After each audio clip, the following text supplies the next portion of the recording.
The role of a CFO kind of comes in, and the value that we add as CFOs is helping founders basically make better decisions across both of these axes, i.e. the sourcing and the deployment of capital. And what do I mean by a better decision?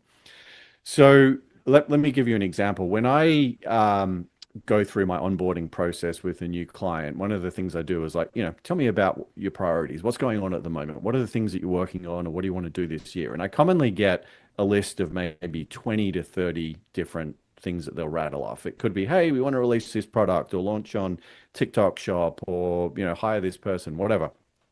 I put together a list. Then I have three different frameworks that I'm going to run those ideas through. The first is called a return on investment, or ROI framework. So the return is looking at how much profit contribution could that idea potentially create. We can do some, back of envelope math and say, okay, if we implement this idea, it'll boost sales by maybe $200,000 a year. There's a 50% margin on that. So there's, I don't know, $100,000 we could gain. Then we can look at the investment side, which will usually be some combination of time and capital. So we're putting people's time, and we're putting some of those financial resources we spoke about earlier.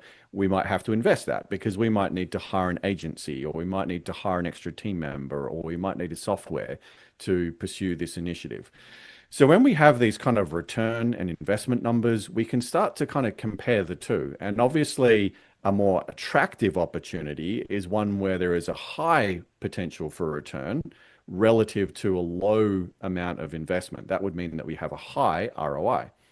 But some of the other things we can look at is the total amount of risk that we're exposing ourselves to, right? What is the total investment? What is the amount that we would potentially lose if this initiative theoretically didn't play out at all, and maybe the return ends up being zero?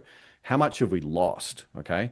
So we can kind of look at all these ideas and start to rank them and think about them in terms of their materiality from an ROI perspective. The next thing I'll do is look at a bottleneck analysis. Like, everyone's familiar with the concept of a bottleneck, but in the context of one of these businesses, it can be applied a lot of different ways. So one way we might use a bottleneck analysis is look at how traffic flows through a website, right? You got traffic, then you got page views, and you got add to carts, and you got conversions, then you got average order value, right? There's a number of kind of steps in that chain that basically determine how much revenue a business is creating. Now, when we do this sort of analysis, we might say, hey, we've only got a 1% conversion rate on your website. All your peers have got more like 2%. Therefore, the conversion rate seems to be a bottleneck here. And if we could increase your conversion rate in line with peers, then it would roughly double your revenue. Now, theoretically, when it comes to thinking about resource allocation, the best bang for your buck is that you're ever going to get is removing the bottleneck in a flow. Because if you can remove a bottleneck in any flow, the entire system has more volume going through it. And in this case, we're talking about revenue. Hopefully, revenue's translating to profits. But some of the other ways that we could apply a bottleneck framework, we could think about it in terms of our creative output. Like, how many new creatives are we generating? Is there enough quality? One of my clients, we've applied the bottleneck framework to thinking about operations. Like, we've grown revenue so much so quickly from media buying that they've now run into a problem with their warehouse. They cannot physically pack any more orders. So we've had to actually cap the media buying budget so that the guys in the warehouse can basically keep up. So obviously, fulfillment is their bottleneck, right? So we'll look at bottleneck in a number of different ways. And the final piece of this is I'll look at skills alignment. And this gets back to the point you were making earlier, Dan, about, founders thinking that they need to do everything. I have this framework I use that basically looks at different tasks and functions on an axis. So the x-axis is how good are you at this thing? Like, what is your natural level of talent or skill? And what is your energy level that you get from it?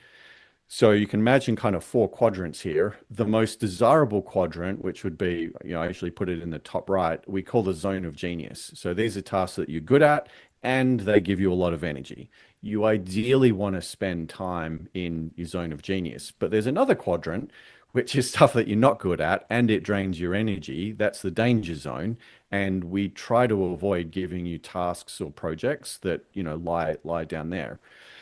The way I like to put it to people is that my job as a CFO is to help put balls in front of the founder that they can kick into the goal.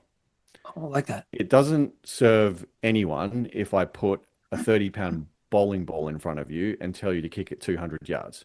Hmm. Because if you try, you're just going to break your toe and you're probably not going to kick a bowling ball 200 yards. Like, it's a waste of everyone's time.